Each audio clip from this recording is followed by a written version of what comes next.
Welcome to another Kundalini After Dark session.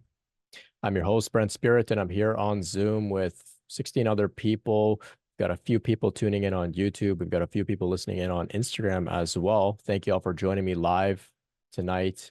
We're going to have an exciting discussion all about Kundalini and encounters with non-ordinary entities. Pretty far out topic, quite appropriate for our After Dark meetings where everything goes. So we can unpack this a little bit without fearing being labeled as absolutely crazy, because this topic is pretty intense. It's pretty hard to believe, but of course, the whole Kundalini topic is hard to believe to begin with. So if you're listening to the recording in the archive, you can join us for the next live After Dark session. Visit brentspirit.com/afterdark to register. You're tuning in on Spotify. If you haven't already, I would really appreciate it if you could leave a rating for the show, the Spiritual Awakening Show on Spotify. That goes a long way for me. If you're tuning in on YouTube, you can hit like, subscribe, leave a comment. That really goes a long way as well. It helps me to get this stuff out there. It helps me to fulfill my mission of raising awareness about Kundalini awakening. Thank you all so much for your support, especially to those who have offered a donation. It allows me to do this. It allows me to continue to keep this show going and sharing stuff for free. And it seems like people are benefiting from it. So thank you all so much for your support.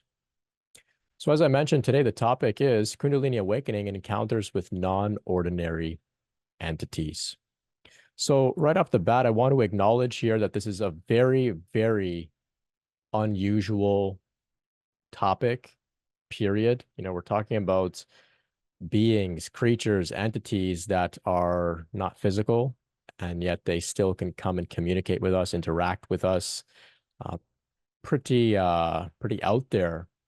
I understand also that it can be quite scary, quite spooky as well. Some people may say, I want nothing to do with some strange beings.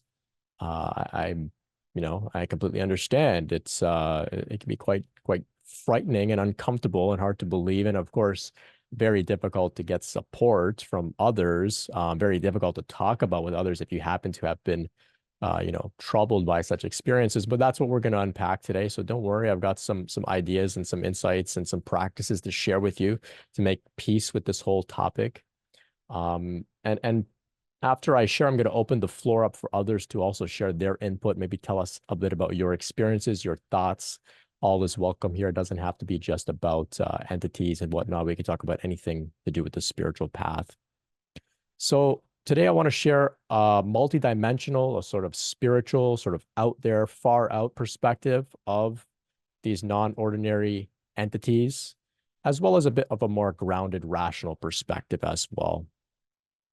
So it seems that for many, though not all, that go through this process of Kundalini awakening, it's almost as if our vibration or our light or our aura or our energy begins to shine brighter and brighter.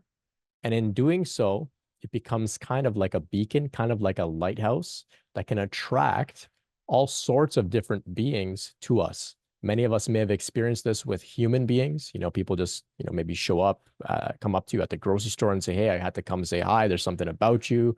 We tend to attract people to us. This can happen, though not always, not always. And of course, if it does happen to you, it's important that, you're mindful and not to take advantage of people becoming super attracted to you and your energy.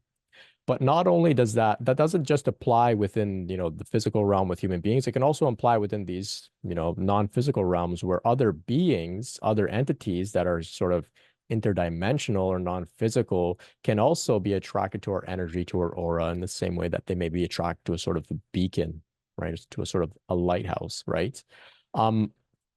So this can happen. Now, combine that phenomena, that theme, with the fact that as our Kundalini awakens, we can begin to perceive things that aren't within the physical, right? We have what's called ESP, extrasensory perception, and these types of things, clairvoyance, for example, clairaudience, right? So we can also become sensitive, which means that we may be able to interact with some of these beings that may be drawn to us, right?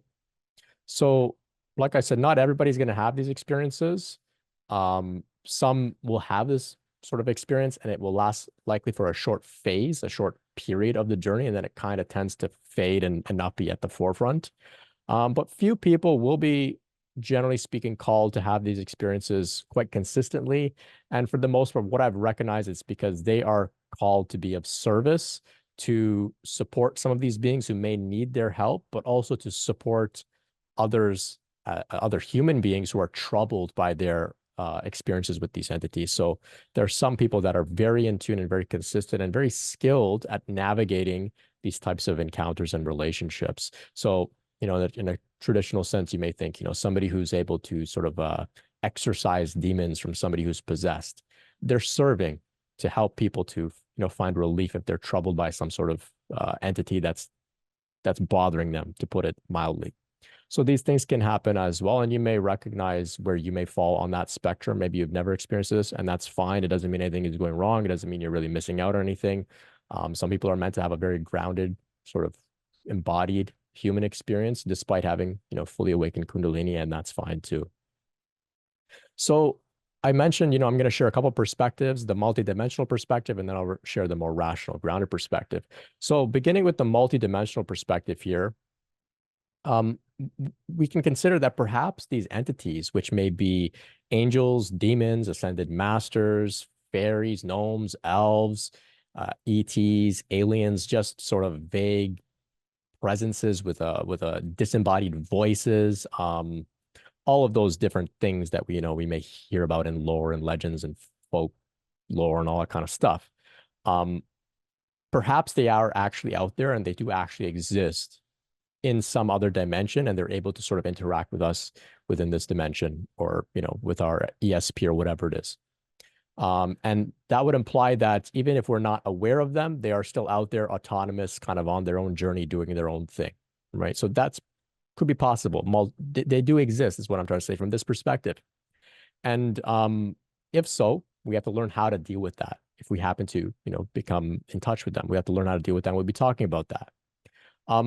Now, some will take the more rational approach, which is that they don't actually exist out there. They're just a manifestation of our own parts, our own aspects of ourselves coming forth to represent something that we haven't fully integrated. And that's why it seems separate, as if it's a separate entity coming to us, as if it's a demon coming to us, scaring us. It's actually a manifestation of our own fear, our own shadow. So some may put it that way, and I think that's valid as well. Some may also say that these are entities that we're able to experience them and perceive them because they're manifestations of the collective unconscious. So they're like archetypes. So around the world, throughout history, people have sort of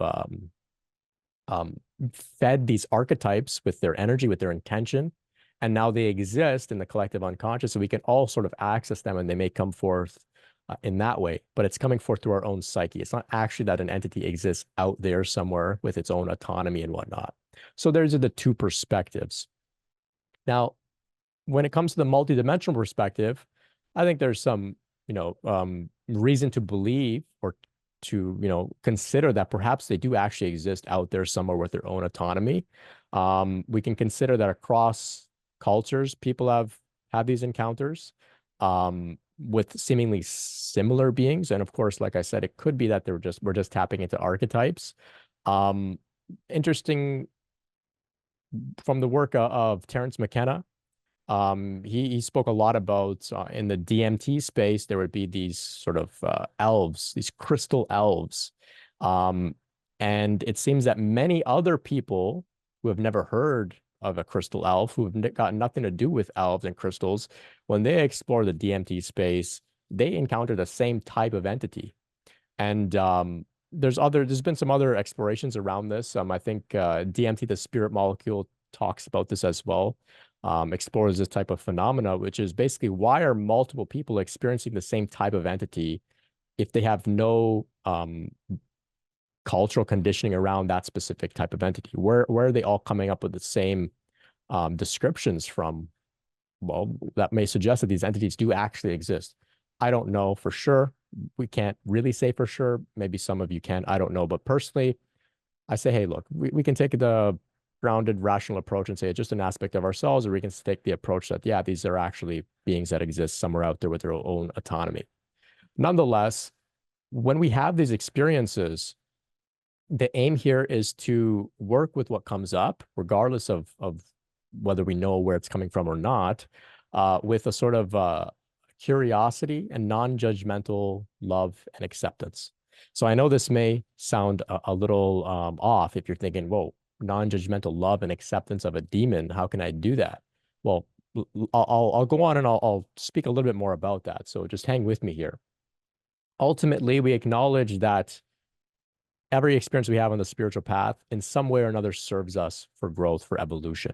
So of course, even if some sort of scary demon being creature comes, somehow there's a growth, there's an opportunity for growth, there's an opportunity to evolve, right? To heal, to expand in there somewhere, right? So we take that attitude, and out of that, with that attitude, we're kind of curious about these things, kind of curious. How can I grow? How can I evolve? Right? So if we become afraid, however, especially if a sort of being comes and is scary, dark, uncomfortable, if we become afraid and they happen to be of that vibrational frequency, that flavor, well, then we actually reinforce them. We actually feed them. We actually have a bit more of a sticky relationship with them if we're afraid. Whereas if we remember who we are, we're beings of light. Remember actually that we are human beings of light. Not only that, we're human beings with awakened Kundalini. That means we're very, very evolved, very, very advanced. Far more advanced than you could say some demon or something, believe it or not. The only thing the only thing is many people, human beings, don't realize how evolved we actually are. And so when we encounter even like a small little harmless non-physical entity or creature, we think, whoa, this thing must be so powerful just because it's so different. And we fail to recognize how powerful we are. And there's a reason that they're coming to us. They're attracted to us because they are inspired by our light. They're attracted to our light because we are, in fact, very, very evolved. So it's one thing to keep in mind is to not think that you're just like some nobody or nothing in the universe. You're actually quite an advanced being just by virtue of being a human being, let alone one with, awakened Kundalini at a very, evolved stage on the spiritual journey as well. So when we become afraid, we forget who we are, and then we kind of enter in these sort of sticky relationship with these beings, right? So we can have some encounters with, like I mentioned, there's, aliens, angels, demons. Some can have encounters with ascended masters, great yogis, great saints, Jesus, Ganesh, Krishna, all these types of things. These beings can come, you can have these sort of encounters with them. Like I said, disembodied voices. Some may just hear a voice speaking to them. Ancestors can come, ghosts can come, all these types of things, elves, gnomes, etc., leprechauns, all these type of things, whatever out there. I'm sure there's just an infinite amount of these beings. Some of them, of course, like I mentioned here, angels, ascended masters, Krishna, Ganesh, Jesus, maybe your ancestors, they're benevolent, right? They're benevolent. They're here to offer some healing, some gifts, perhaps. So how can we distinguish between a benevolent entity encounter and something a little bit more dark and negative? Well, with benevolent entities, generally speaking, every encounter I've had and virtually, I think every one that I've heard from others, is a sense of peace comes over a person, a sense of stillness. There's a knowing and a trust just by default. There's a sense of safety around there, right? Something comes over a person and just kind of disarms them, right? And after their encounter, there's often a positive change, some sort of positive change. There was an insight, there was a message, there was a healing, there was a transmission, there was a vision, something inspiring, something that's made, there's peace that's made. Sometimes people have encounters with some sort of ancestor that's died and says, hey, I forgive you, or I love you, or we're doing okay, or something like that. These types of things can happen. These benevolent entities, they are very respectful of our space, our aura, our energy, and our sovereignty, our autonomy. So they're very respectful. They don't cross boundaries in this way. They come, maybe a brief encounter. It's cordial, it's polite, it's balanced, and then they leave, right?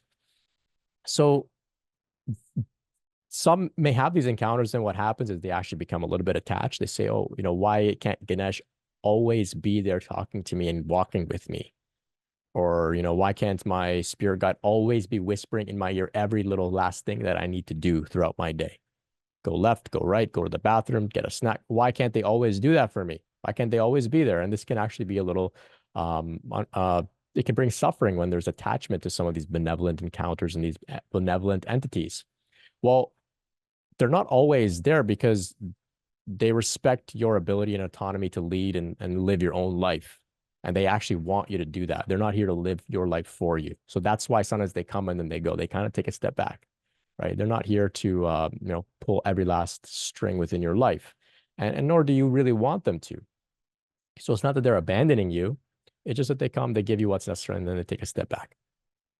So a couple of my experiences during my major intense purification process with Kundalini, after my major Kundalini rising, there was one particular experience where there was like, some tension in my heart.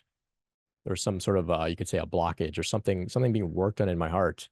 And I had a sort of a third eye vision, you could say, of a little man. He was a particular guru, somewhat of a famous guru, but I won't name him just to avoid opening up a whole different conversation. But it was a particular guru, not in his body anymore, dead. Anyway, somehow he kind of walked over into my heart, took out a huge sledgehammer. It was like a huge sledgehammer. And he just went around and just started smashing the sort of space in my heart. There was like a sort of like a box or a structure within my heart. And he just smashed it open. He just kind of cracked it open. And I kind of watched him do this. And it was really expansive and beautiful and wonderful. And like I said, when I first sort of recognized that this being was present with me, I wasn't afraid. I wasn't, like, what the heck? I was just kind of, I was completely disarmed and at ease. And so he did this sort of clearing for me. And then before he left, he said, "Oh, by the way, I am this particular guru," and he was gone. I had never even heard this guru's name before. So I said, "Who the hell is that?" So then I Googled him and I'm like, "Oh, this is like a pretty well-known guy. Interesting. Interesting." So we could say that this was part of the collective unconscious, right? Well-known guru, right? Many people worshiped him, praised him, served his archetype with the energy. And so now he exists in the collective unconscious. And because I was receptive in this moment during my journey, he manifested before me, perhaps. Or maybe he was an ascended master now, continuing his service work in the other, non-physical realms, not limited by, time and space, and he can go all around to anybody who needs his help. Perhaps, I don't know, but he came, he did what he had to do, and he was gone. Okay, so that was one encounter with a benevolent entity. Now I've had a handful of these other experiences like that with various other beings. Today I have like a sort of, you could say, an entourage of spirit guides all around. And they kind of walk with me. They're there with me. I don't always see them. I don't always hear them, but I know they're there. I had one experience where they told me, "We'll never leave you. So even if we're not there, you can't see us, you can't hear us, just know we're there and we'll never leave you." And I said, "Okay, I trust you fully, completely, and I'll never doubt that you're never not with me." And so that was that. So these benevolent entities come and go like this, but they are very respectful, and they don't bring about a state of a sense of, fear and whatnot. However, negative and dark entities, right? Often they make a person uncomfortable, right? There's some reluctance, there's some hesitation, if not abject, fear, horror, terror, etc., right? So in the most extreme sense, we can refer to some of these experiences when they really come in and there's a really sticky relationship there. We can say that somebody's possessed, right? And they need a sort of exorcism, right? That sort of thing. They completely take over a person's mind, sometimes their body, and that sort of thing. We also see this sometimes when people are intoxicated under certain drugs, but specifically alcohol, probably the most common. The word alcohol itself, if I'm not mistaken, comes from the Arabic, meaning spirit. This is why we refer to alcohol as spirits, right?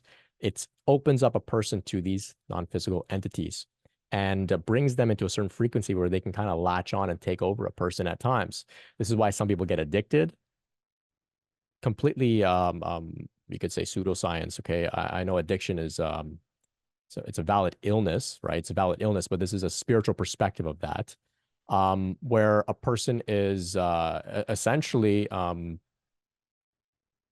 taken over by some sort of non-physical spirit or entity that is feeding on that state of consciousness. And so it needs a person to keep drinking in order to, keep hanging around them. So it kind of inspires a person to go and, drink, for example.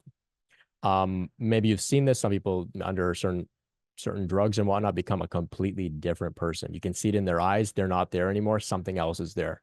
I've seen this not only with alcohol. I've seen this with a couple street drugs that some of my acquaintances were on. I just saw something else was there, and it was very, very spooky. So these things are very, very common, more common than I think many have recognized. But in any case, it's important to just be mindful of these things. So beyond that, now how do we deal with these negative entities, right? Maybe we're not drinking or doing drugs and stuff, but still we're having these sensitivities of these entities. What do we do? So firstly, just like with somebody in your life who's coming to drain your energy, coming to instill fear, to abuse you, to kind of walk all over you, we establish boundaries, right? We establish boundaries, and we can and must do the same thing even within the spiritual dimension, right? So we acknowledge that our mind is our mind, our heart, our body, our emotional system, our aura, our energy field, our space. These are our spaces, and we have the ability to put our foot down and say, this is my space. You're not welcome here. In the same way that you feel that, if somebody came into your house and started smashing things, you would say, get out. You wouldn't say, oh, let them be here. It's okay. No, you would say, get out, or you would go and seek help or something like that. The same applies here with these entities and whatnot. If they're coming and not serving you in some way, you can just tell them you can't be here anymore. And more often than not, if you're truly confident in your command that they leave, they leave. Because once again, like I was saying, you're a very evolved being as a human being with awakened Kundalini and whatnot. You're very evolved, so you can give these commands, and these beings they submit and they listen. You just have to know that. You can't kind of waver when you say that. You can't have your voice shake when you say that. You have to be very, very firm, very confident. So how do we banish these things in a bit more of a specific way? Well, we can come up with a clearing statement, something that kind of comes from our heart that says, I, Brent, this is my space, my aura, my home, my energy field. I completely uh, um, eradicate and command and banish any and all negative dark beings to leave here all at once in the name of Shakti or whatever it is. And you can also incorporate a statement like that with a ritual. It can involve visualization. It can involve chanting mantras. It can involve crystals and, putting salt around your house. It can involve all those types of things as well. Anything to reinforce your belief in what you're doing, to reinforce your confidence in what you're doing. So, I don't do those types of things because I just know I'm kind of safe. I have a very deep trust because I've been through these types of phases with entities and I've kind of learned, which is the point of it. They come to test your boundaries so that you learn what boundaries are and then you can apply them, right? That's what they're doing. That's the gift. That's the healing and the growth that comes out of it. So those are things you can do. You can also invoke your benevolent entities, your spirit guides. You can invoke them, right? So Kali, you can call upon Kali, right? The fierce depiction, the fierce manifestation of the divine mother, Shakti, right? Call upon her. She loves to eat these demons and slice their heads off and stuff. She'll do that all for you. Just call upon her. That's one way of doing it. And call upon whatever, Jesus or Ganesh or an ancestor, whoever it is, right? You can call upon any one of these benevolent beings. And when you call upon them, the key is that you have faith in them, knowing that when you call, they listen and they come and respond and they got your back. That's faith. But you have to have faith. But if you're saying, oh, Kali, can you come? And then you're like, oh, maybe she's not going to come. Well, then you're not really invoking her. You have to have full faith. That's the tricky part. And that faith comes with some of these experiences. So we kind of get a little bit of a chance to practice with some of these experiences that we have. So one example I had, so this encounter with some dark negative entities took place in a dream. And of course, some could say this was just a dream. It's all, nonsense. And I understand, but I think this community can hear what I'm saying because I know many of us have had some pretty far out spiritual dreams. So in this particular dream, the night before, I had received an email from somebody who said something along the lines of, "Hey, Brent, I've been working with this particular spiritual guru, and he is abusing me. I'm being abused. What do I do?" And so I basically said something along the lines of, remove yourself from the situation, get some help, that sort of thing, validate the experience and whatnot. Anyway, at night, I go to sleep and I have this dream, and it seems like a very, very clear dream where it's almost like I'm like normal life.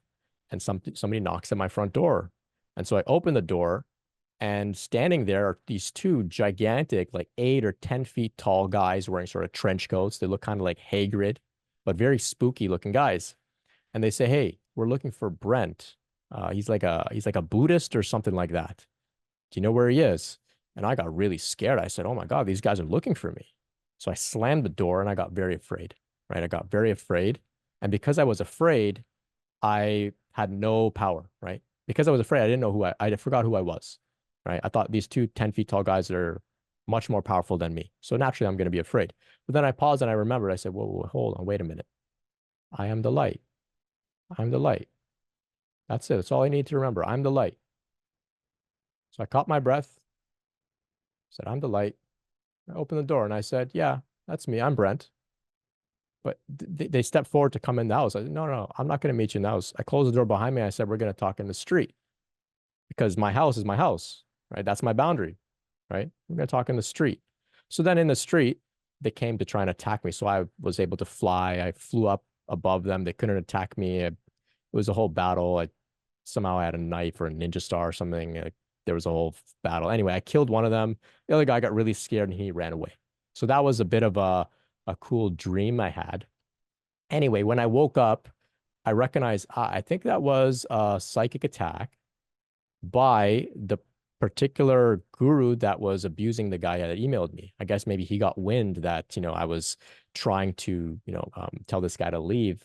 And sometimes there are some who are skilled at, this type of psychic warfare, right?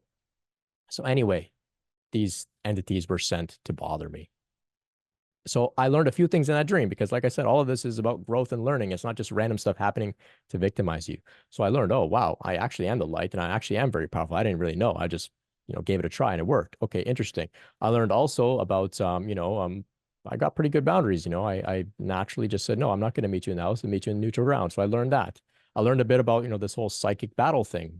Oh, that's pretty interesting. I got to be mindful of that as well. So just one example, and I've had some other examples with sort of other sort of demons. Some beings are also somewhat benign, neutral. They don't come to help you, but they also don't come to hurt you. They're just like innocent little kids. So one way I describe it is like if an adult is cooking in the kitchen, a 2-year-old, a 3-year-old may come and say, "Hey, I want to help," right? And they want to like kind of interfere. And it's cute, but they kind of get in the way. And it's not really helpful if you're trying to, cook a big meal and whatnot. It can be a little dangerous even. So you tell them, "Hey, I love you, but you can't be here right now. Go play somewhere else," right? It's kind of like that. Some of these beings, they're not dark, they're not benevolent, they're just neutral, and they just want to kind of hang around you. They want to spectate you because it's pretty interesting to watch somebody going through spiritual transformation. So they just kind of want to hang around you. And if you don't have strong boundaries, you may say, what's the harm? They're not really doing anything. They can hang around me, sure. But what happens is they become a distraction and they can actually then attract other sort of beings. And then suddenly you've got like, all these beings coming to hang out with you. And you maybe get a little overwhelmed. So my take on those types of being is just say, "Hey, it's nice to see you. Good luck on your journey ahead. Keep going. I wish you all the best, but you can't hang around with me. I'm doing some very important work. I can't afford to be distracted." So you can kind of just say that and banish them in a sort of gentle way like that. And they may be a little sad or whatever, but you have to, you can't be codependent. You just have to say, "Oh yeah, that's okay. Keep going. Good luck."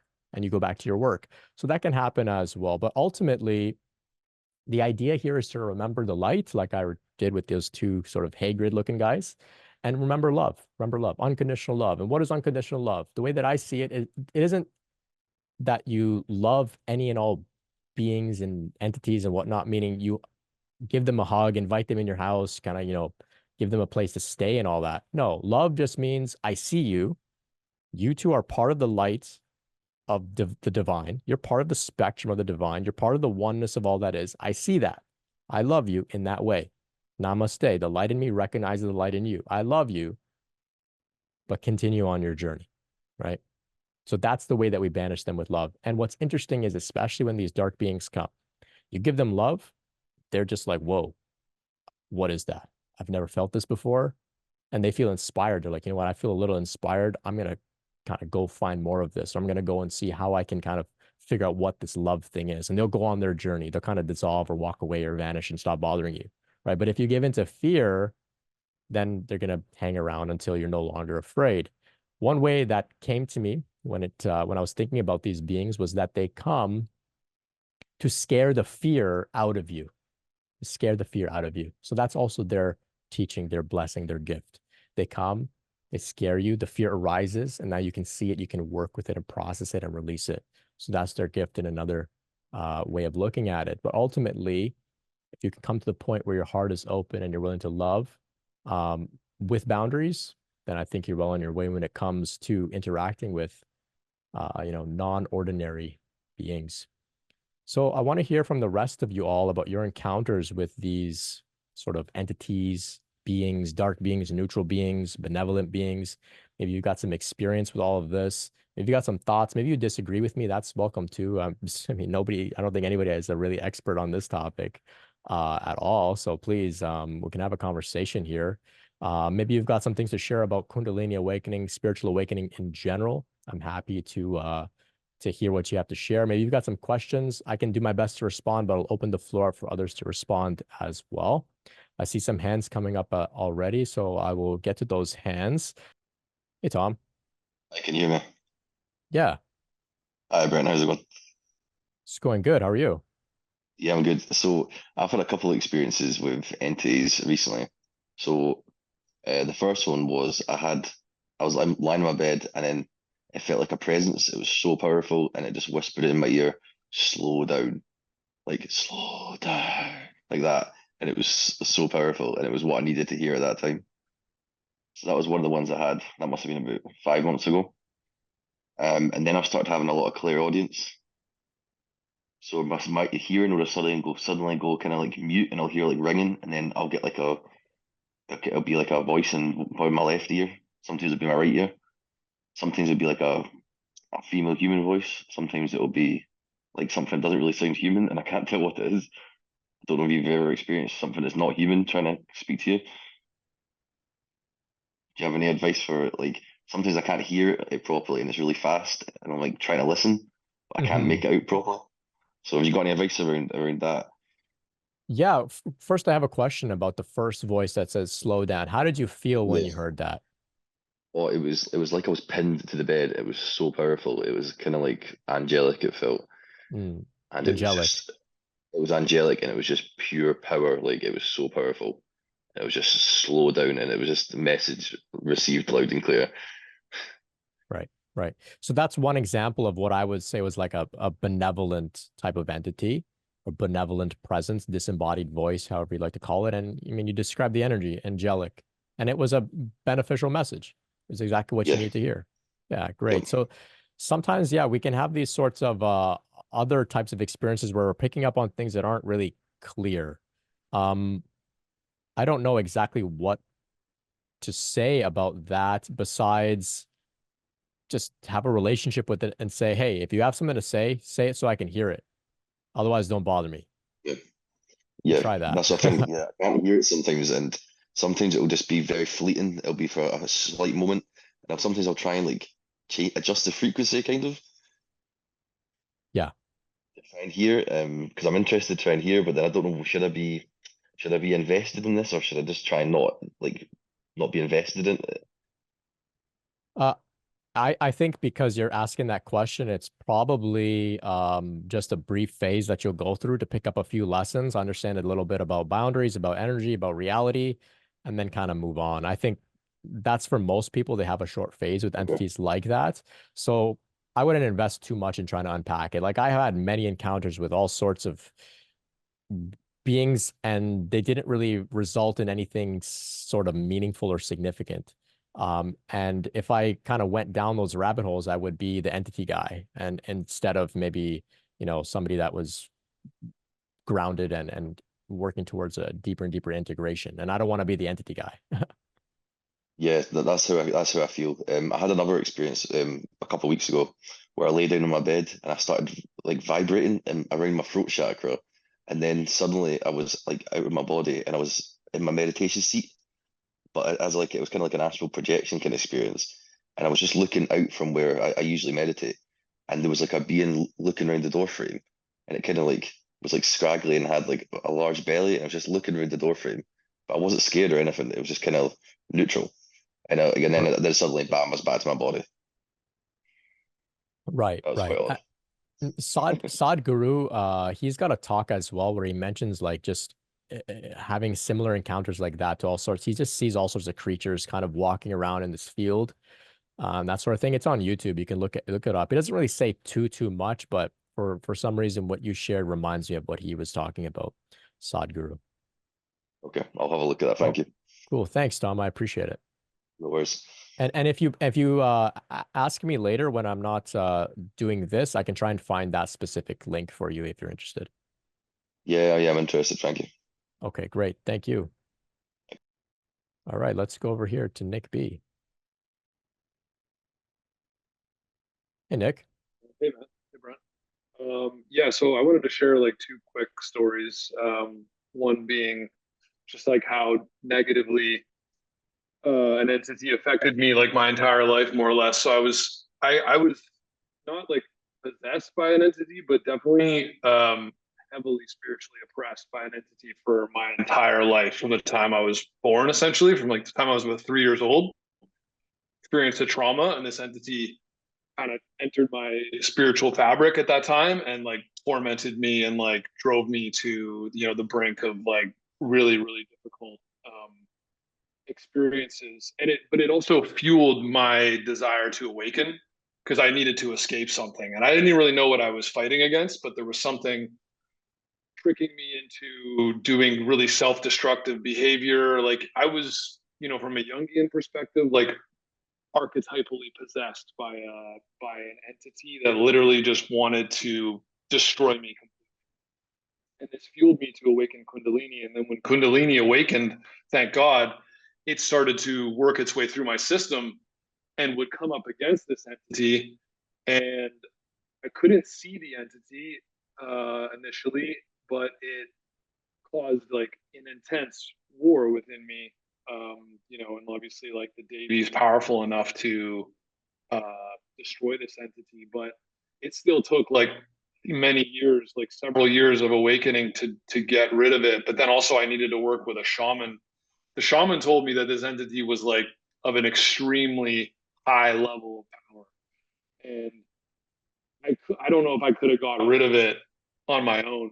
Um, she didn't tell me about it initially. She just did the work with me over the course of like 6 months. Every 2 weeks, I saw her, and she helped to remove the entity from me. I had a whole experience where I was with her in a trance state, and the entity assigned. I felt this being just like be removed from my body, and this like blanket of like shame and guilt and this heavy cloud that I was carrying over me for my entire life essentially left.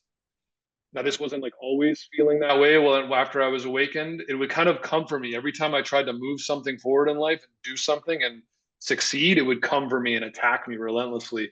But she was able to remove it from me and then help me align myself with really positive light being entities. And the key thing for what was the key was not just the removal of the entity, but then also the repairing of the spiritual fabric, because I had like a big vulnerability to the entity. And I've seen these entities like completely consume people who are gone through Kundalini awakening to the point where they think that committing suicide is like a good idea. And I'm like, hey, dude, like you need to like wake up and you need to go do this entity removal. Like, but they don't even want to listen. Like they are so consumed by it. And that's what like Jung talked about a lot, the danger of like touching the self, like the big capital S self. Like there are forces in this, in the unconscious, collective unconscious, and in the universe. I think it's all just a continuum. Obviously, that's like the general consensus, but like it's a dangerous place to go to, right? And we can be very vulnerable. We can be possessed by the demons. We can also be possessed by the gods. Like there's like that can cause severe inflation. Like you saw, like it happened to Nietzsche when he awakened. It made him go insane. Like he suffered a severe inflation and possession. So then, yeah, these entities also, like the positive entities, the light beings also like saved my life recently, where I was driving on a 2-lane highway with a solid yellow line in the middle, and it was like about 100 km an hour, sorry, an 80 km an hour speed limit, and I was doing 100, and I was like not paying a lot of attention, and then I just suddenly felt this extreme urge to like look at the cars that were coming towards me and slow down to like 60 or 70. And as soon as I slowed down, this old lady pulled out from the lane coming towards me, and I like it was gonna hit me head on, and I stopped.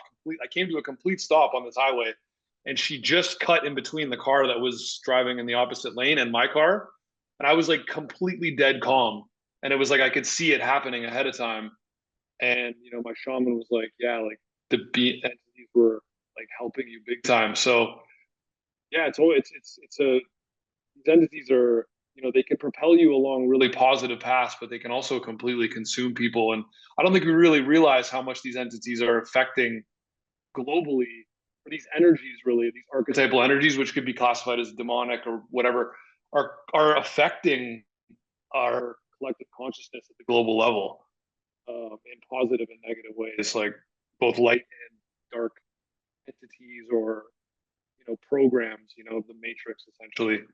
So anyways, that's all I have to share. But yeah, very Yeah. scary and powerful forces that are, you know, that can consume people pretty badly. So Right. Thanks so much, Nick. Always appreciate your take, especially your deep knowledge of you know, the Jungian archetypes and that sort of thing. Really fascinating stuff. I'm wondering if you or others have heard about the third man factor, something that just came to me when you were describing you know, the near miss car accident, whatnot. oh, never heard of that before. No. The third man factor, or the third man syndrome, I've got the wiki up here.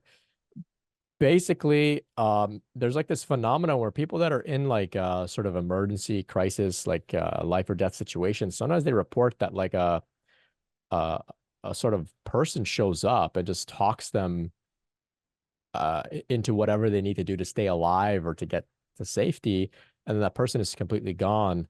Like people in like a burning car, like a different person, like a being or guy or a woman or whatever will show up and just say, hey, stay calm, help us on the way, just keep breathing or whatever. Or like people that are like in the hospital say that there was like this supposed you know, like some nurse or something came and they describe a nurse that this like never worked at the hospital, things like that. Like it's something interesting. Obviously, these people are under a lot of duress or maybe sick or ill, but something interesting. Third man factor. Yeah, I mean that level of stress of near death can definitely like release a lot of DMT and have people have encounters with, you know, those other dimensions. I mean, Right. in my experience driving on the highway, I wasn't under extreme stress, but there was, yeah, definite guidance coming in. And it was crazy how calm I was. Like literally my heart rate like went down during the experience. Mm. It didn't go up. And yeah, it was wild. So yeah, there was some level of premonition and some guidance and some direction to just like slow down, because like this is going to be a potential head-on collision. So thankful to the spirit guides and entities in that moment for sure. Thanks. Right, right. Thank you so much, Nick. And that is very similar to Tom's share, where there was a voice that told him to slow down too, right? Slow Yeah, down for in a sure. different way, but slow down nonetheless. Thanks so much, Nick. Always a pleasure hearing from you. Okay, we'll go over here to Chris.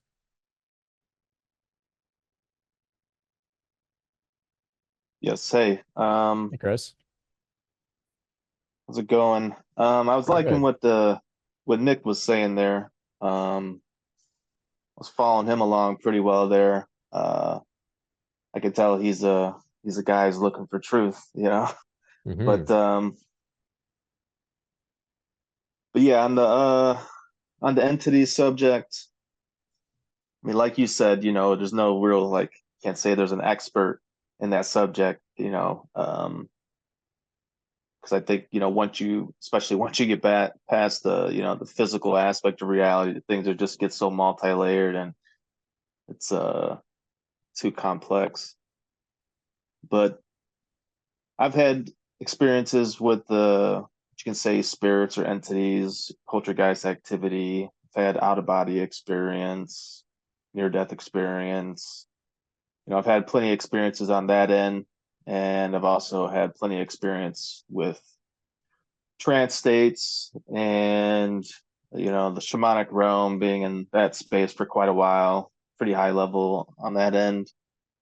So I've experienced a decent amount of what you could say is the spirit world or spirit realm. And, a lot of it, when it comes to, like someone was talking about, someone getting like premonitions about Jesus, etc. A lot of these things, whether they're premonitions or seeing something, a lot of it's like more subtle than people think that it is. It's a more subtle nature that you're tuning into, and sometimes it can be pretty obvious, whether it's a visual or something like that.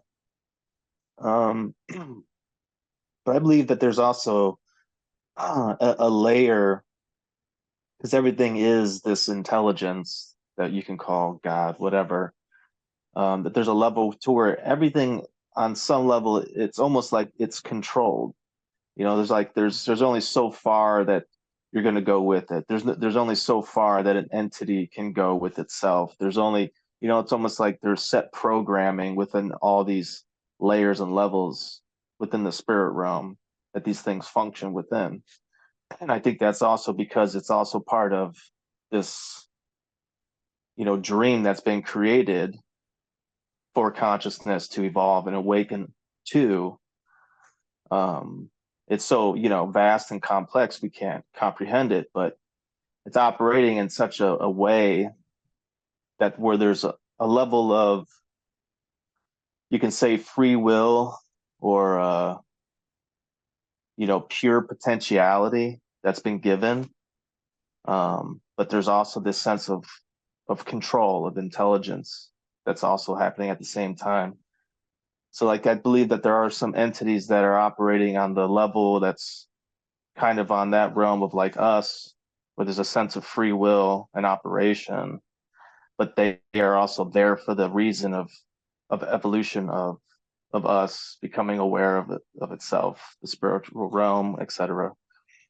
To eventually also see through it as well, to know yourself and see everything else is of the same, as you said, spectrum of God itself, and to tap into that, which that is the ultimate power, that is the ultimate shield against anything that might be against you.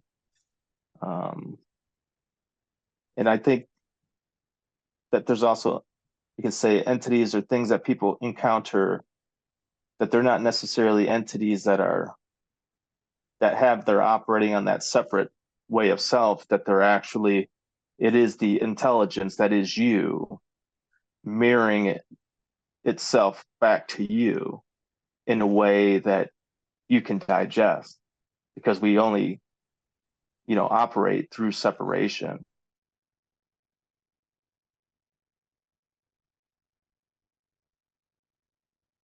Yeah, thanks, Chris. And this applies, like you said, to all the entities, including those that are benevolent as well. It's all ultimately us, right? Right. Even Shakti, Yeah. the Divine Mother. That's who we are. Yeah. And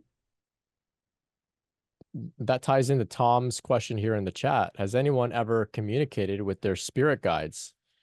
What are their purpose? And do you have the same guides throughout this life? I think, well, I can share my thoughts on this question here. One of the best examples of what, like Chris was just sharing, is when it comes to this topic of spirit guides is from Matt Kahn. Matt Kahn said that throughout his life, he had all these different spirit guides.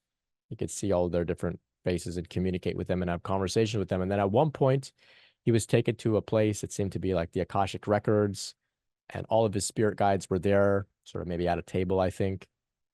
And they all took off a mask. Each one of them took off a mask. And underneath the mask was Matt. It was his own face. They were all him the whole time.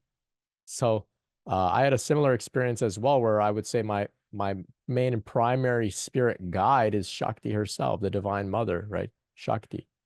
I go right to the source. That's the way that I sort of thought about it. I would just go right to the source. And then one day when I would always talk to Shakti, have a dialogue. One day I heard back, who do you keep talking to? I am you.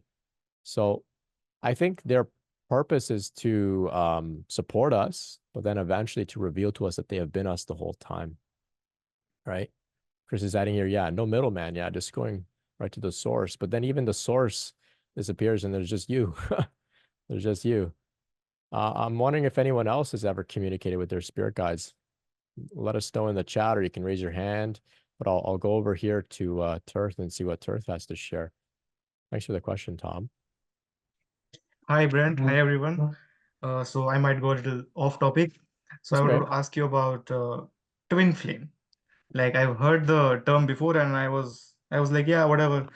Then about few days ago, I was going to the library as usual. I go there to do my research on consciousness, and I'm writing a book. So I was going there, and I thought it would be funny, like, if I find a cute girl at the library, wouldn't it be funny? Like I just thought it. And usually there's only old people there at the library. No offense to anyone old here.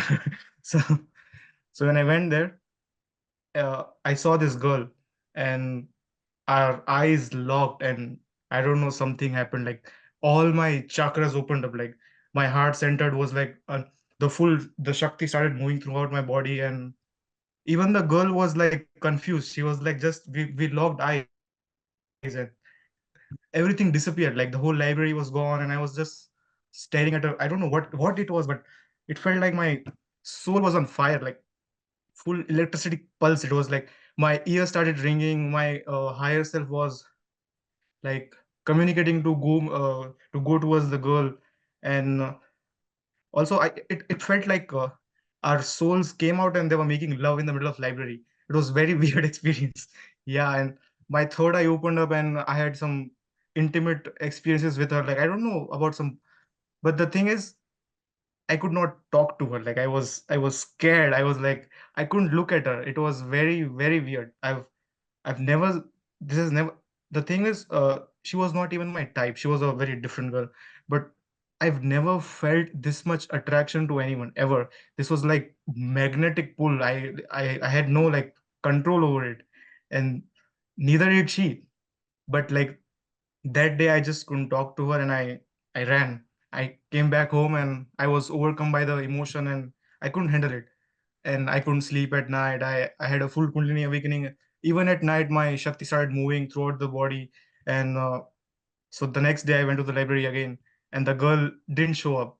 So for a few days now, I'm going to the library. The whole day, I'm sitting there waiting for the girl. And my question is, she's not showing up, and it's like driving me nuts. It's it's like I'm not doing it. It's happening to me. Like it's like very weird. It's like she comes in my dreams every day. Like uh, the thing is, I can't even remember her face. I can only remember the eyes.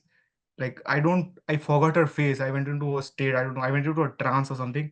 I can't remember her face, but I only remember the eyes. But I know that girl. I think we've been together like many lifetimes. I don't know who she is, but it's very weird. But how do I meet the girl again? Yeah, well, this is an interesting update. You always have fascinating things to share, Tirth. This is what it's all about.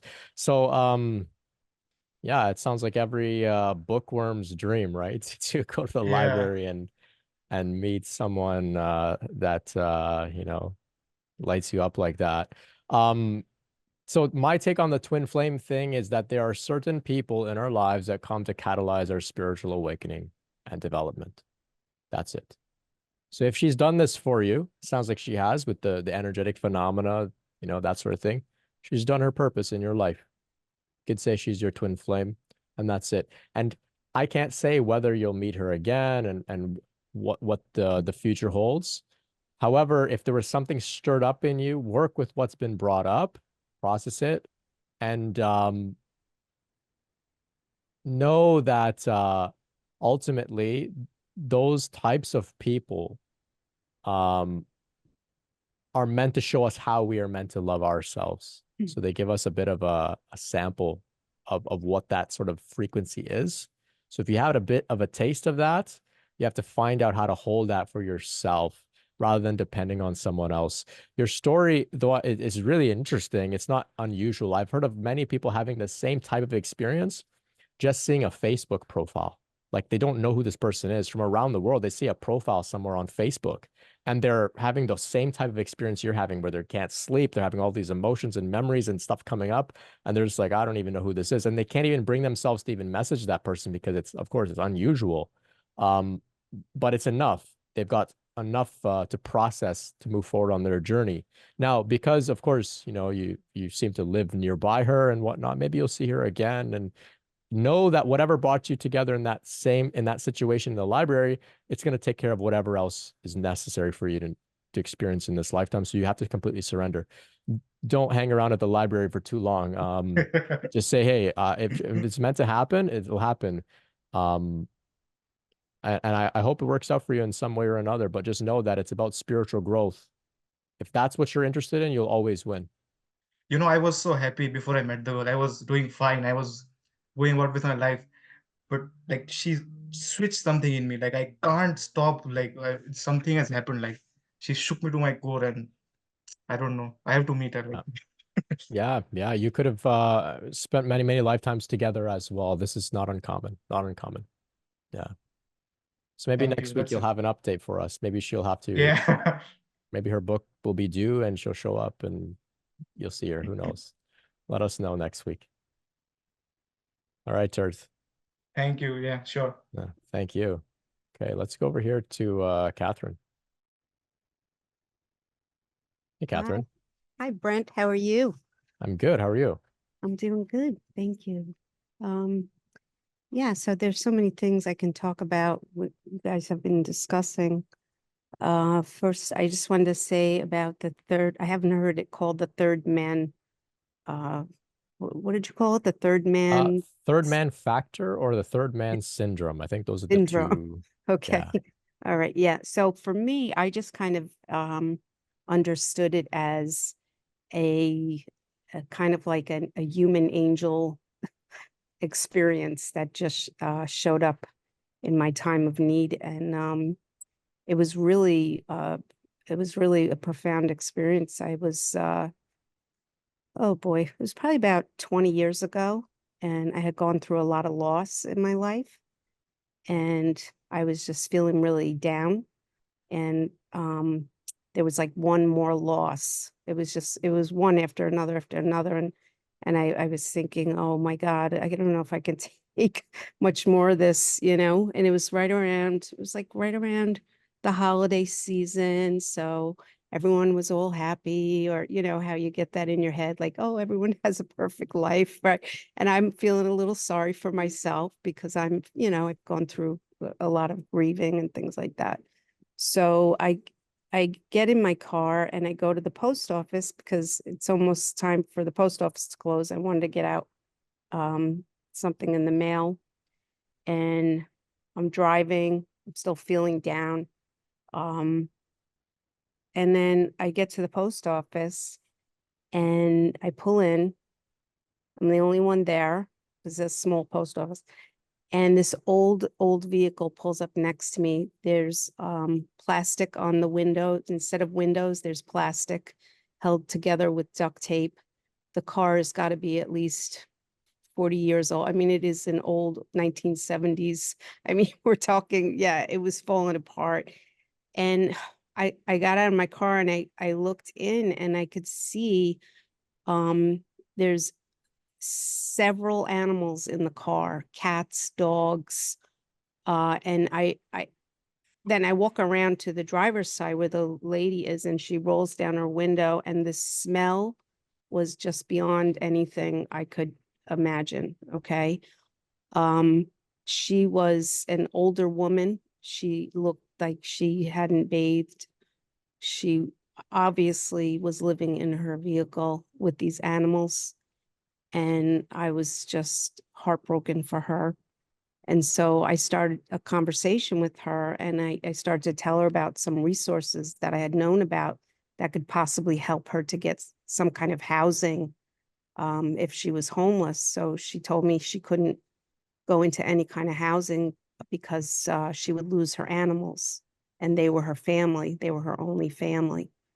So I realized it was like, almost 5 o'clock. I said, all right, let me just run in.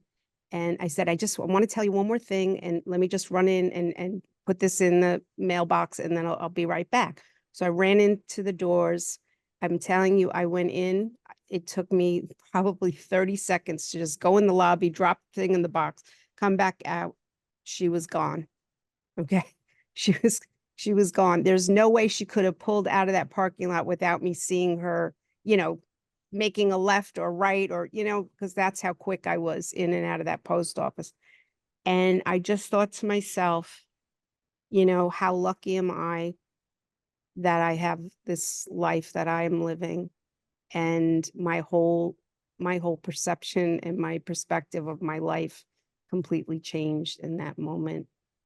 And I really felt like she was kind of like an angel, like sent to me when I was feeling really so bad, and then realized I really have it so good. I don't have anything to complain about. So that was one of my experiences that really helped me to shift my own view of my life, and how good I actually do have it. Wow. Thank you so much for sharing. Yeah, thank you. And I've had a lot of experiences too with spirit guides, and had a huge Kundalini awakening in 2007, 2008. And I was actually asking to meet my spirit guides, and they started coming to me one morning and showing themselves to me. And that's when I had a Kundalini awakening, and I was having all kinds of blissful experiences with the divine, and I was seeing my deceased relatives and merging in with my different guides. Their energy was so loving. So yeah, it was really it's something I think about every day, when I wake up. I'm like, wow, that really happened. But I think, for me, what I've come to understand is that I am one with them, and they are me, and I'm them, and we're all one. And so, but at different times during my life, I have felt the support of different guides. And I know that when I'm in the dream state, I'll have, memories of being around different, like I'll just remember different ones that have been with me, or maybe came to kind of support me in certain areas of my life. But yeah, I channel, and it's kind of like it's like a collective, but it's really my higher self. And this comes through me, and it's kind of like my way of talking to God, but it's really like a channeling that comes through. And sometimes I will see different guides when I am channeling, but I just see them, they kind of pass by, and that's fine.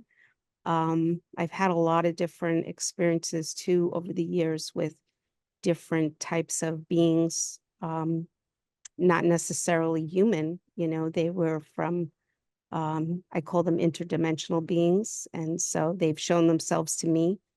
And I know them really as family, because the way that they present themselves to me, it's like, I feel like I know them.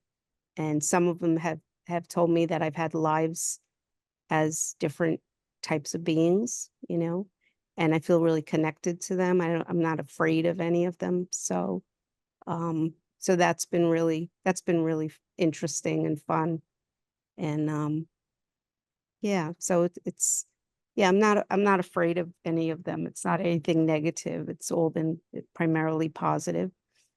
There have been at times negative entities that try to, I just call them like, they try to interfere, or they just try to, I don't know, maybe kind of scare you a little bit. But when you just tell them, that they're not welcome, or they need to leave, that, they're really not welcome to be part of, my consciousness at this time, and then they go, and then they don't come back. But if I fear them, then it empowers them, I find, and then they stick around, kind of like your fear feeds them. That's what I have found.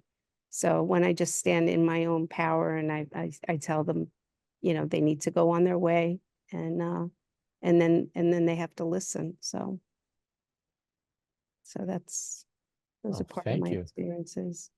Thank you so much for sharing. What a great share. Yeah, I like how you shared there, standing in your own power. That's really what it is, standing in your own power. Very interesting. I've heard of some other experiences. I don't think I've had one of these experiences myself, but where others describe like a mysterious person played a key role in their day or their life, you could say, and then completely disappeared. I heard one story related to Kundalini on that topic. It was at the ICR conference. I think it was 2016. They held it here in Canada. It was Institute for Consciousness Research, which focuses on Kundalini. Anyway, somebody presented there, and they said that one day a man sort of, I guess, turned the corner. He was wearing like a red turban, and he came up to this person and said, hey, on this specific date in the future, it was like a few years in the future, your entire life is going to change. And then that person the man was completely gone, like almost in the same kind of way you described that woman in her car has completely disappeared. And anyway, years later, that date comes, and this person has a really massive Kundalini awakening. And then later on, they're like, wait, this was the same day that strange man in the red turban told me my life would completely change. So that was one sort of thing. And it seems like at times, yeah, the divine manifests in various forms to give us a message and whatnot. It sounds like you had quite a profound message. So thank you so much for sharing that with all of us too, because I think that's quite a powerful tale. Thank you, Catherine. I really appreciate it. Oh, thank you. And yeah, I heard you talk at the SAI conference. So I am part of Spiritual Awakenings International. So I signed up for your thing tonight, and I'm glad that I came, because it's really nice. So thank you. Thank you. I'm glad you came too. Thank you so much. Okay, so let's go over here to Colin. Hi everyone. Colin. I guess I'll share my story.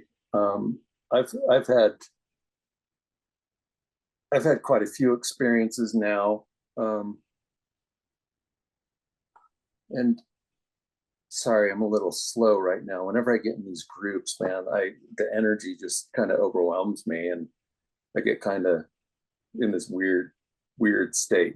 Anyway, I'll try to shake myself out of it. No I'll problem. just get straight to the point. Back in, I've told you this, Brent, but back in 2020, summer of 2020, during lockdown and stuff, I started really experimenting. I was listening to way too many YouTube gurus telling me how to have a successful spiritual awakening and what to do. And, I got to do my shadow work. I got to do this. I got to do that, what shadow work is. So I just started screwing around with stuff, shamanic journeying, past life regression, hypnosis meditations. And I broke through pretty quickly. Around the same time, I quit drinking, quit smoking weed. My awakening process has probably been underway for a year and a half already. I didn't know anything about Kundalini. I didn't know what that was. I didn't even think about Kundalini, But there was a couple-month period in that summer where I was definitely losing track of time. I couldn't tell you what day it was and what month it was, except what was on my work calendar. And that's rare for me because I'm pretty good with dates and stuff like that. But I definitely think with all my experimenting and me trying to do shadow work, I was definitely trying to manipulate my awakening. I was trying to speed things along because I saw the benefits of it and what it was doing in my life. So I'm like, great, this is awesome. Let's get to it. And I'm going to do this and I'm going to do that. And we're just going to get this going, trying to control it, which is ridiculous that I know now, But, and I started having Kundalini symptoms. I didn't know what they were. I thought they were ascension symptoms from some of these online gurus. So I was just like, okay, this is great, whatever. But like I said, I was experimenting a lot. Shamanic journeying, I felt like I really broke through. I started astroplaning and stuff in shamanic journeys. Met the goddess, whoever that was. Still have a relationship with her, but she would always take me on some wild trip through space. So I liked her. She still shows up if I go to those realms. But there was a point that summer after doing this for a month or so, I couldn't meditate anymore. I couldn't, I tried to meditate without a help. And so I started using music, just ambient music based on hertz, meditative mind stuff on Spotify. It goes from like 100 something hertz to 900 hertz, and they all represent different chakras, different healings, different this, that, or the others. Other people probably know better than me. But I started listening to that, and it really, really started to help me meditate again. But I started to notice something in my meditations. Everything started to get really black, very inky, very unusually black. And within a couple meditations, just in about 2 days, 2 or 3 days, I started to see these foggy shapes. And then probably by the third or fourth day, about 20 minutes in, all of a sudden there was about 20 beings of light just standing there in front of me.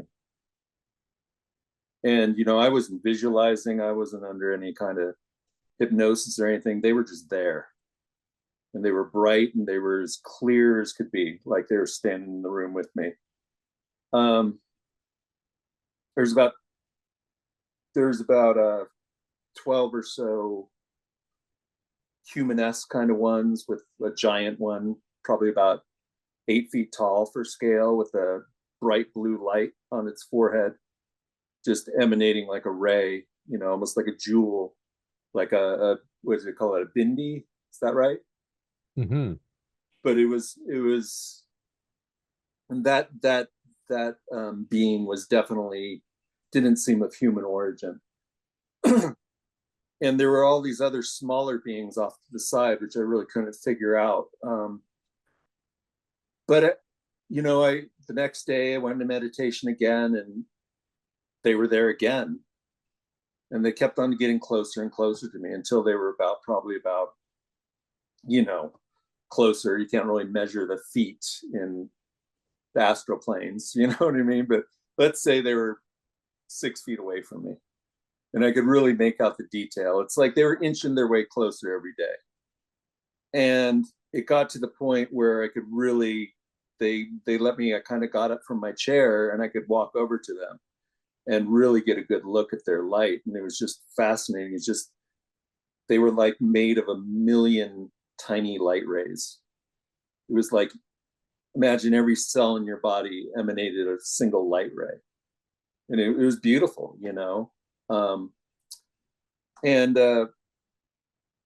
about the 4th or 5th day, when they were pretty close, a couple of them came up to me. And one of them came very close to the point where I could see it, and very human-esque, and it was my grandfather. And he was kind of bioluminescent, like one of those jellyfish, like this glowing kind of blue, like almost looked like a hologram, but kind of shiny. And I could see it was him, and he was smiling at me. And I'm like, okay, they're okay. You know what I mean? He's there. And so I felt comfortable then. I'm like, okay, these guys are all right. You know, my grandpa's with them. And that same time, you know, and every time they would come in around 20 minutes, and I would just hang out staring at them for about another 20 minutes, you know, just, okay, you guys gonna do something, you know? And then that day my grandfather showed himself, I could see when they would just turn and walk away and walk back into the blackness. And I could see all these animals. I could see like an ox, I could see a leopard, and then I could see my dog. You know, as they turned, I could see that bioluminescent kind of sheen to them, and I could kind of make out form. But then I knew I was really safe. And by about the fifth day, you know, they started coming up to me and started putting their hands on me, and I could physically feel their hands on my forearms. One time my grandfather came around and put his hands on my shoulders, and they were just filling me, like it was like energy work, you know. And I had become a kind of state of paralysis. You know, my back would arch, my head would go back, my hands would splay open, they would almost turn.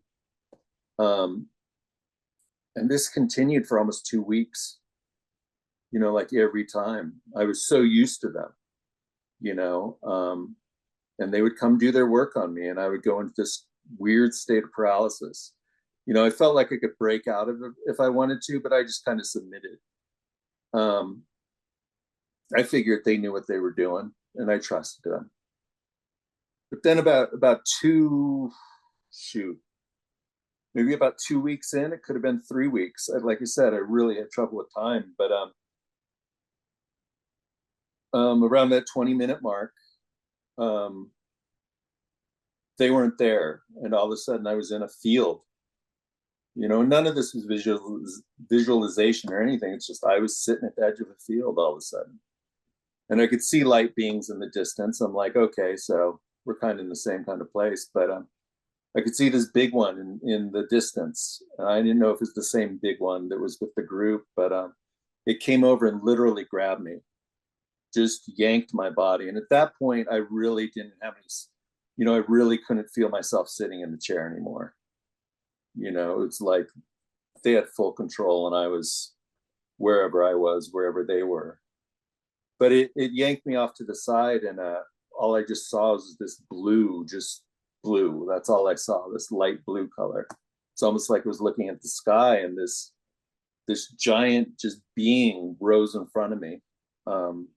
Very alien, very hard to describe. You know, there was kind of a human form to it, but it was like electricity. It was like ribbons, and it was very, almost like you'd see something underwater, like hair underwater floating. Very, God, it's hard to describe. And it even looked like it had wings of like energy. What color was this being? It was white and blue. The background was blue and it was white, and there was some gold kind of color in there too.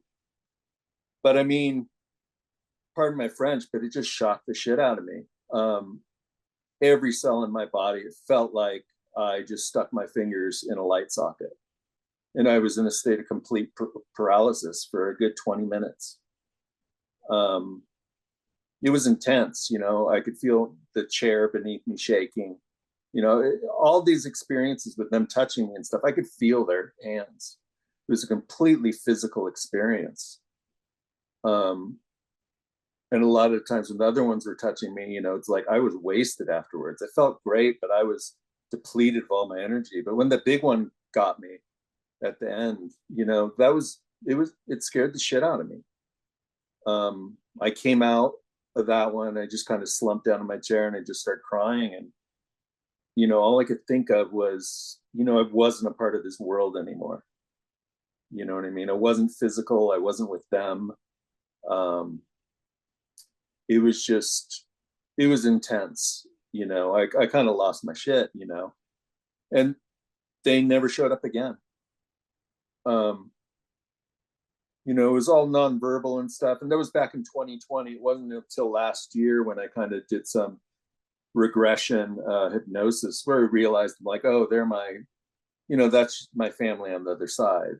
They were just doing healing work on me, you know, and it came across as very dramatic. I hear people talk about the Council of Light and all this stuff, and it's like I just kind of translated them on, we're guides and stuff, and I'm like, yeah, they're your peeps on the other side. They're my family, you know what I mean? And it's funny because it's like, now that I know that, and during hypnosis I was able to communicate with them, and they can talk to me and all that kind of stuff, and you know, now that I know what was going on, you know, it's the one thing during this whole thing, through all these ups and downs, through like, what the hell is this all about? You know what I mean? What does this mean? It's just like, I know they're there. And I know you can talk about deities, you can talk about all this other phenomenon, you can talk about anything, but they're like kind of my lifeline. Even though I know they're not communicating with me, I know they're there. You know what I mean? And I know they got my back, and they're more real pretty much than anything to me, you know. But so I, you know, you talk about, you know, beings and stuff. It's like I don't see them as any, you know, there's no malevolent beings to me like that. You know, the only malevolent being I think a lot of us see and get visited by and get attacked by is our own fear. It's a manifestation of our own fear, and I think it's a manifestation of our own fear testing us and pulling us. And when we feed into that fear, I think, and I know a lot of people have talked about it, and I'm not second guessing anyone's experience, but in my personal experience, I know when I feel attacked, or I know when I feel unsafe, it's me. That's when it's really me.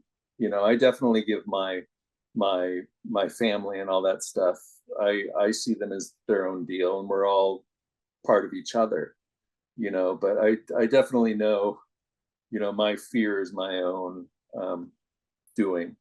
And even when I was lit up by that one big angelic alien looking one at the end, you know, I know it had all the best intentions, but it was just too much for me emotionally to take on at that point. And I was physically alone, so, you know, and in quarantine and lockdown and stuff, so I already was pretty alone. So that you get my point. But anyway, so that's, you know, I've had experiences since then, mostly through hypnosis and stuff like that, and it's just kind of confirmed things for me. But yeah, that's the one thing I really hold on to in this journey that keeps me going, you know what I mean, is that experience, those 2 or 3 weeks. Yeah, thanks so much for sharing, Colin. Just like Catherine, she described, you know, that's her family as well. Yeah. Brilliant. Thank you so much. So I related to a lot what Catherine was saying. Yeah, I do too as well. When I think about, I refer to them as my entourage, but Yeah, same vibe, same vibe. peeps. Yeah. Your squad. Yeah. Before we go over to David here, I just want to remind you to visit kundaliniawareness.org. If you haven't submitted your story yet about your Kundalini awakening journey, please consider submitting that to help us to raise awareness about this phenomena in general. We also have a directory of licensed mental health professionals with Kundalini experience. Check it out. There's a handful of professionals listed there. The directory is growing. If you happen to be a licensed mental health professional with Kundalini experience, please submit an application. We'd love to have you featured in the directory. Goes a long way for us. There's also some free resources there, books, videos, talks, etc. And some more stuff will eventually come. I don't know what that'll be, but we'll have to see, because it's taking a life of its own. So that's my little plug for KundaliniAwareness.org. And now I'll go over here to David. Hey, David. Hi, Brett. And thank you again for opening the space so we can talk about these parallel realities, which are so important and seem to be opening up. I don't know whether you've experienced over there on the media, on television, these silver columns that are appearing around the Earth. So they're up to 10, 12, 15 feet tall, rectangular, bright, shiny silver standing vertically out of Mother Earth. You seen those? I think they're like some like monoliths type of thing. No, these are, I believe they're dimensional doors. They've actually been described as that. And, you know, with this awakening, there's a lot of people going through it and getting contacts. You talk about the third man factor and all this type of phenomena. I believe it's opening frequencies whereby we can get assistance and guidance. But I relate to Colin, I relate to Nick, and a lot of those factors they both covered. My journey's been fairly lengthy, and when I woke, and it's a bit of a flip, I was actually on bamboo scaffolding being trained to fight bare-chested with a large saber. And from that point on, I was interfering or interacting with a lot of darkness, you know, being held at gunpoint with submachine guns out of the First World War, and fighting and stabbing, being held down at the ground, being held out of rooms, security guards pinning me down, all sorts of stuff. Until finally I realized, well, the early stages put me into that realm from a conscious point of view, because they said I was possessed, I think I mentioned last time, which took me down a hell of a rabbit hole. So I'm just relating to Colin, saying that our own frequency we hold from a conscious point of view relates to universal law, whereby to a degree everything's frequential, we will experience that. So I gathered that understanding through a lot of suffering. And the last couple of experiences I've had in lucid dreams have been, I don't know whether you get daddy long-legged spiders over there with a very fine little spider with the thin legs, just scampering away. And there was this grey boar or wild pig that came at me, which looked ferocious and dreadful. I stared it into the eyes after I'd gathered the strength of the journey, and it turned into a cuddly little pet, started to wag its little curly tail, and it flipped onto its back. And you know, when you scratch a dog at the base of its rib cage, just at the joining there, its rear leg moves and sort of with joy. Well, this thing I scratched exactly in that place, and lo and behold, its rear leg started to kick around in joy, and the thing looked at me and smiled. So it's a great understanding of moving from darkness into light, and how we can move these identities with our own power. Oh, excuse me. Yes, so the last one was a caterpillar. So everything's frequential. Like, if you understand that the sepia or the black and white, like yin and yang colors, are very low, and as you move through conscious states, so the experience changes, and so the colors change. So this bright angelic colored green caterpillar, which I don't know whether you're aware, but caterpillars can be underground in darkness for 1 to 17 years before they emerge and shed their skin. So up to 17 years, these caterpillars can come to the surface. This caterpillar arose and started to fly, and it represents rebirth and the soul's evolution. So these sacred insects are a mirror to the human journey of growth. So we just understand, I think, 2 basic things, which I've unfortunately learned through a lot of suffering. That the identity, first and foremost, is awareness or consciousness. So we cannot be hurt. It's undamaged, undamageable, and perfect in total time for eternity. So no matter what occurs, we can still not be hurt or damaged as awareness. So the physical form is temporary, but awareness is eternal. That's what we are, divinity in consciousness. The other thing is this realm is duality. So this reality of duality is showing us contrast the evolution of the soul. So from what I've come in this circle of understanding, the evolution from the dark attacks, being shot with machine guns and held down and stabbed and fighting and all of that, which went on for years, has evolved to this beautiful color of growth, expansion as a soul. And I believe that's what we take with us. We don't take anything else. This is the journey, the sacred journey of the soul. And it's vital to understand that there's nothing wrong with any of it. It's for our own growth as a spiritual being, so we can hold more light to ultimately be of service. So to encapsulate the whole thing, it seems to be perfect, even though we look at darkness and entities and all the rest of it as bad or evil or demonic. They have a purpose. I believe they're here to serve us in growth as a spiritual being, to be one with the divine, to hold that much light whereby we can stand as the divine. So thank you again, Brett. It was just beautiful for you to offer this space. Oh, thank you. Thank you. It's a beautiful share, David. I really appreciate that. And I really appreciate yours and everyone else's understanding that these dark beings and whatnot are here for growth. I sort of emphasized that in my talk today because I was a little afraid that I would scare people but it seems like everyone here is right on board with their purpose and what it's all about. So thank you so much for validating that for us all. So we'll go over here to Zoe and then Jahuana, and we'll begin to wrap it up here. Hey, Zoe. Hi, everyone. So my experience has been, before I even had a Kundalini awakening, I was meditating, and I connected with, I guess, an archangel called Metatron. There was like an immense amount of light that I had received, and it was from him. And then I found out that I had my grandpa, who died a few years ago, who was supporting me. And the confirmation came through for me through a license plate. License plate that said, "Yes, me, grandpa." So, and it was actually not even in English language, which was insane. It was an insane confirmation. So I've had I've worked with someone who was connected to all sorts of benevolent beings, and I've received a lot of help from them myself. Some of them being the Lyrans, the Arcturians, the archangels, Jesus, Mother Mary, etc.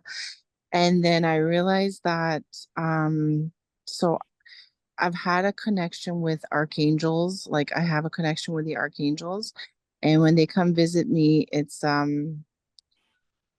feels like I'm being blasted by light. And I've learned that I could actually ask them to tune down the light a bit so that I'm not being blasted by it. And they actually listen. And what was interesting is that I just came back from Italy, and I was drawn to go into this church. And it was like the church was like 13th century. It was built like so long ago. And then they told me that I was a sister once upon a time. And hence how I guess, started my connection with the archangels. And that's where it came from. Because I was totally confused in this lifetime thinking I'm not religious at all. Like, because I see them as a religious kind of, they have a religious connection, the archangels, but anyhow. And then, but my soul family seems to be the Arcturians. So throughout the Kundalini awakening, at night, I would sometimes hear like ships and stuff. And I would feel like my body or my light body was trying to move. And I'd be like, no, I'm not going anywhere. It was too scary for me. And but then I found out that it has been the Arcturians who've been trying to help me. And so on during the eclipse, the recent eclipse that we had, I was actually,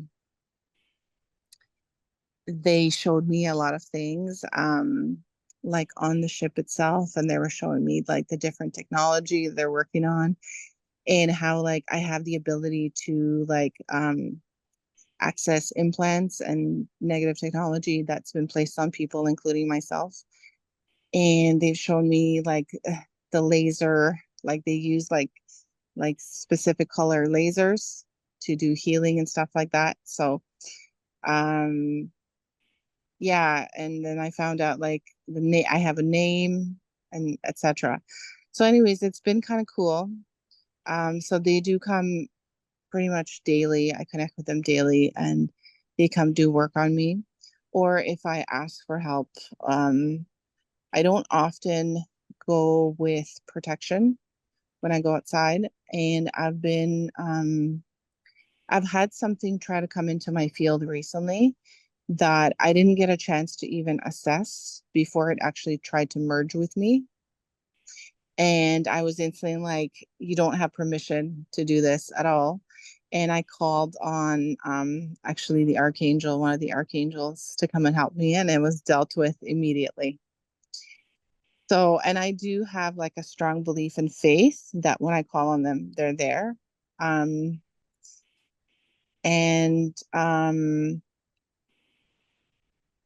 But yeah, it's been such a it's been so interesting. And the way that I do things is like, for me, one of the biggest senses is the clairsentience. I believe that's the feeling one, right? Mm-hmm. So I can feel when something is around. But the way that I test it is I say, can you send me some love? So if the energy can actually send me love, then I know I'm good. And if they can't send me love, then I just put up boundaries. Because I can't like, I don't have, my vision is not fully developed yet. So I just, but the feeling sense, when you get really attuned to that, sometimes it's even like more powerful because you feel it, So anyhow, that's been my experience so far. So I would say it's been okay. And I've also had a recent visit from a family. I guess it's an aspect of me that exists, and it's in the nature realm. It has to do with the nature realm. What are they called? Elementals? I think so, Yes. yeah. I've had to Google it. So I've had to Google a lot of these things. So they were really short. They were really short, and they were kind of, I don't know if they were silverish or blue, or I can't remember. But anyways, so yeah, they were very cheery, and they were very joyful, and they were really playful. And I'm like, there is an aspect of me that's exactly like that. So I'm like, okay, this kind of makes sense. So yeah, so far that's been my experience. Yeah. Very cool. Thank you so much. I like how you casually were just like, yeah, so it's been kind of cool. And meanwhile, you're talking about archangels and past life memories and all sorts of things like that. Yeah, it's kind of cool. But that also goes to show there's a sense of maturity and integration around the experience where you can speak about it, and you don't get too overly excited, and your nervous system just kind of gets too fired up, and you can't actually hold the experience, which I think is actually key. If you get too fired up, sometimes we can't actually appreciate these experiences and work with them in a more consistent way, like you have been, which is fantastic. So thanks so much for sharing, Zoe. I really appreciate that, and I think others do as well. Well, just the one thing to add is that, like, I think the comfort level is coming from the fact that I've done something like this before where I've connected with different beings and races. And this is where my work will be here now. So, like, I think, I'm being exposed, and they want me to know who's who, because there's something in it for me. Like, I'll be doing this type of work. Right. Thank you. Yeah. No, thank you. Thank you. Okay. So before we go over to Juana, I just want to say thank you all so much for your engagement. This has been really great. Lots of sharing. If you have suggestions for future topics, please send me a line. I'm happy to take suggestions and whatnot. Can't guarantee that we'll talk about your suggestion, but I am listening, so please let me know if there's any ideas like that out there. Okay, we'll go over to Juana. Hi everyone, how you doing? Hi there. So I don't really have a story to share, but I thought it'd be nice to wrap up with a mantra. My connection to spirit is very much in the sound, in the vibration, and I don't feel that these different, say, deities, for example, are so separate from the actual vibration of the name. So, because so many different stories have been shared, so many different energies have been shared, I would just like to contribute my most loving offering of protection in the form of Ganesha mantra. Is that welcome? Yes, absolutely. Thank you so much. Thank you. That's okay. So yeah, just quick intention setting prayer.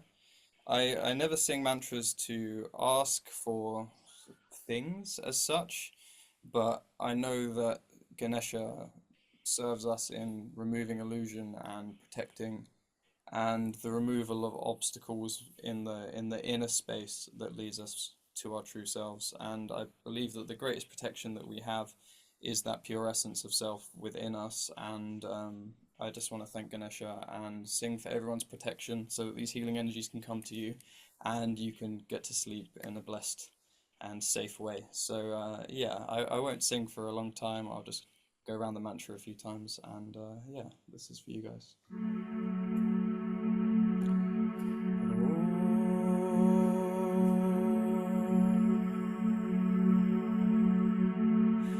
Om Gam Ganapataye Namaha. Om Gam Ganapataye Namaha. Om Gam Ganapataye Namaha. Om Gam Ganapataye Namaha. Om Gam Ganapataye Namaha. Om Gam Ganapataye Namaha. Om Gam Ganapataye Namaha. Om Gam Ganapataye Namaha. Ganesha Sharanam. Ganesha Sharanam. Ganesha Sharanam. Ganesha Sharanam. Om Gam Ganapataye Namaha. Om Gam Ganapataye Namaha. Om Gam Ganapataye Namaha. Om Gam Ganapataye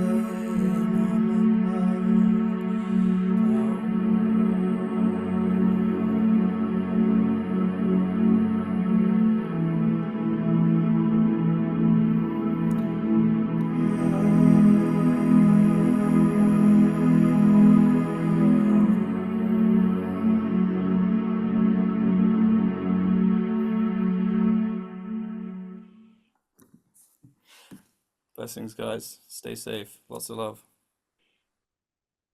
Beautiful. Wow.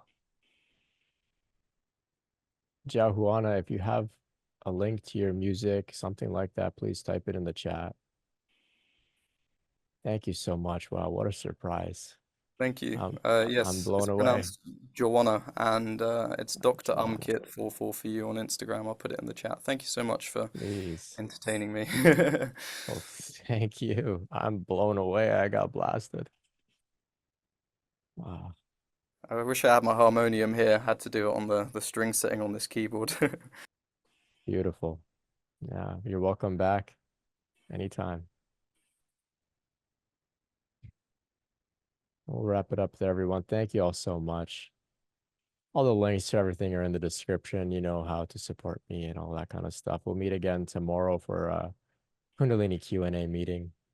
You know, you guys know everything what to do. Thank you all so much. I'm fried right now. You can't tell. Thank you. Thank you. Blessings. Thanks, Brent. Good night. Good night, everybody. Much love. Much love. Much love.